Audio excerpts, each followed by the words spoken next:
अस्सलाम वालेकुम dear student, आज यहाँ पे मैं C++ की एक और इंतहाई अहम टॉपिक के साथ आप लोगों की खिदमत में हाजिर हूँ। टॉपिक हमारे पास है वाइल लूप कि C++ में वाइल लूप का काम क्या है, ये बेसिकली है क्या और किस तरह काम करता है। तो इससे पहले वीडियो लेक्चर में हमने फार लूप और साथ साथ नेस्टेड फार लूप को डिटेल के साथ एक्सप्लेन किया था। आज यहाँ पर हम देखते हैं वाइल लूप को। तो चलिए स्टार्ट करते हैं। वाइल लूप बेसिकली हमारे पास तकरीबन उसी तरह काम करता है जिस तरह फार लूप, यानी वाइल लूप किसी स्टेटमेंट को या सेट ऑफ स्टेटमेंट को तब तक एग्जीक्यूट करेगा जब तक हमारे पास कोई गिवन कंडीशन ट्रू रहे। अगर हम इसकी सिंटैक्स की बात करें तो सिंटैक्स कुछ इसका इस तरह है। यहाँ पे हमारे पास होगा कीवर्ड वाइल, यहाँ पे होगा कंडीशन, इसके बाद यहाँ पे होगी बॉडी ऑफ लूप। इसके बाद यहाँ पे हम लिख सकते हैं इंक्रीमेंट या फिर डिक्रीमेंट। यहाँ पे हमारे पास होती है इनिशियलाइजेशन।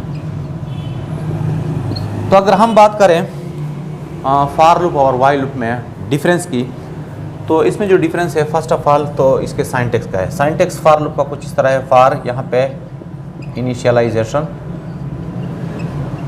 फिर यहाँ पे कंडीशन, और यहाँ पे हमारे पास होती है इंक्रीमेंट या फिर डिक्रीमेंट, और यहाँ पे बॉडी।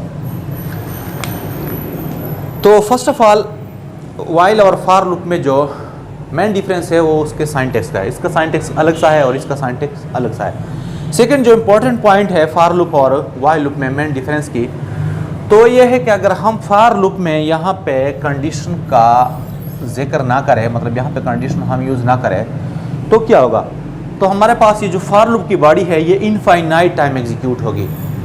क्या कहा मैंने कि अगर फार लूप में हम कंडीशन को इग्नोर कर ले, यहाँ पे कोई कंडीशन ना लिखे, इसको ब्लैंक छोड़ दे, तो फार लूप की जो बॉडी है ये इनफाइनाइट टाइम एग्जीक्यूट होगी।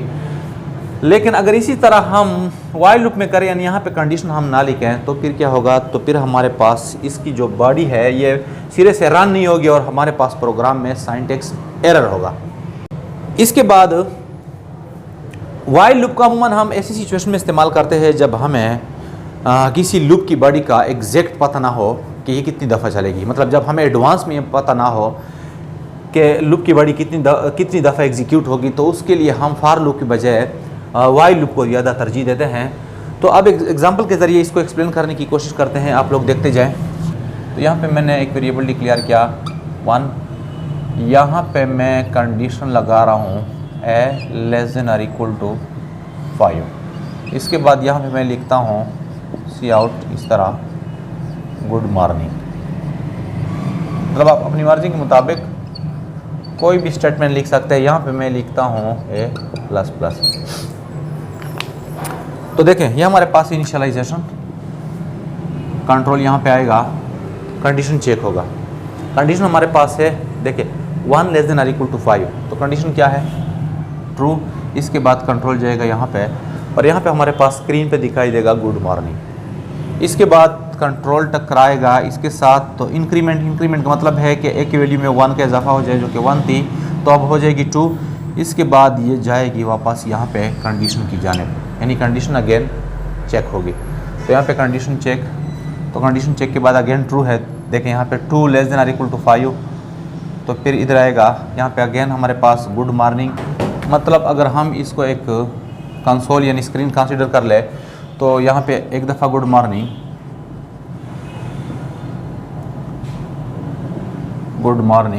इसके बाद सेकेंड आइट्रेशन पे सेकेंड टाइम गुड मॉर्निंग। इसके बाद यहाँ पे वैल्यू 3 हो जाएगी, अगेन चेक होगी, तो अगेन ट्रू है, 3 लेस देन और इक्वल टू 5। तो थर्ड टाइम ट्रू होने की वजह से यहाँ पे तीसरी दफ़ा गुड मॉर्निंग डिस्प्ले होगा। इसके बाद ये वैल्यू हो जाएगी 4 लेस देन और इक्वल टू 5, अगेन ट्रू है, मतलब 4 टाइम ट्रू है। फिर 5 टाइम मीन्स कि इस कंडीशन की वजह से यहाँ पे जो लूप की बॉडी है ये 5 टाइम एग्जीक्यूट होगी। तो वाइल लूप की बेस पे हमारे पास बहुत सारे एग्जांपल पॉसिबल है। कहने का मकसद ये हुआ कि जो प्रोग्राम हम फार लूप के ज़रिए कर सकते हैं वो वाइल लूप के ज़रिए भी कर सकते हैं। अब यहाँ पे वाइल लूप के ज़रिए एक ऐसा प्रोग्राम हम लिख रहे हैं कि जिसमें हमें एडवांस में पता ना हो कि इसकी बॉडी कितनी दफ़ा चलेगी। तो देखते जाए, मैंने यहाँ पे एक वेरिएबल डिक्लेयर किया इंट ए, इसको मैं यहाँ पे मैसेज लिखता हूँ इंटर वैल्यू। इसके बाद यहाँ पे लिखता हूँ सीन इस तरह ए, यहाँ पे लिखता हूँ while A is not equal to 0। यहाँ पे मैं लिखता हूँ सी आउट इस तरह गुड मॉर्निंग।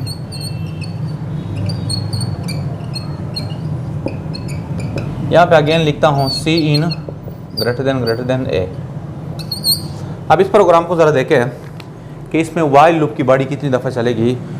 तो अभी एडवांस में हम ये डिसाइड नहीं कर सकते कि ये कितनी दफ़ा चलेगी। देखते जाए, फर्स्ट ऑफ ऑल ये वेरिएबल यहाँ पे हमारे पास एक मैसेज डिस्प्ले होगा। इस स्टेटमेंट की मदद से ये ए के लिए वैल्यू मांगेगा। तो सपोज़ कर ले यहाँ पे मैंने वैल्यू इंटर की 2, तो 2 कहाँ पे स्टोर होगी? ए में। अब यहाँ पे इस कंडीशन को ज़रा देखें, A is not equal to 0। A में कितनी वैल्यू है? 2। तो 2 is not equal to 0। Condition क्या है हमारे पास? ट्रू है।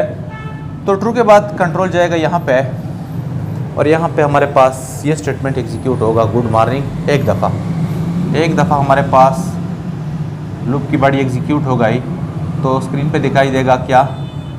Good morning. अब इस पॉइंट को देखें, इसके एग्जीक्यूशन के बाद कंट्रोल जाएगा यहाँ पे। अब ये अगेन क्या कर रहा है? ए के लिए वैल्यू मांग रहा है। मतलब अब यहाँ पे कोई मैसेज भी लिख सकता है कि इंटर अनदर वैल्यू। तो यहाँ पे अगेन ब्लिंकिंग होगी। ब्लिंकिंग की मदद से मैंने यहाँ पे 5 की वैल्यू इंटर की। तो 5 की वैल्यू अगेन कहाँ पे स्टोर हो गई? ए में। तो ए में स्टोर होने के बाद कंट्रोल वापस जाएगा यहाँ पे। तो यहाँ पे मैंने कितनी वैल्यू दी है? 5।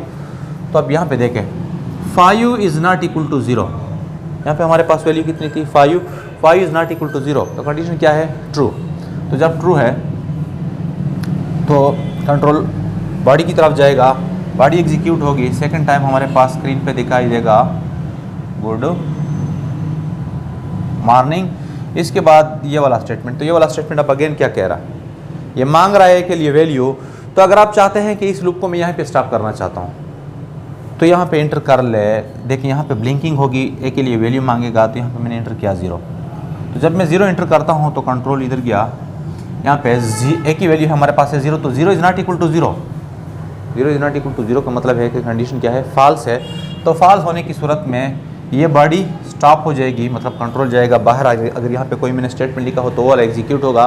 कहने का मकसद ये हुआ कि इस प्रोग्राम के स्टार्ट में हमें ये मालूम नहीं था कि ये लूप कितनी दफ़ा चलेगा।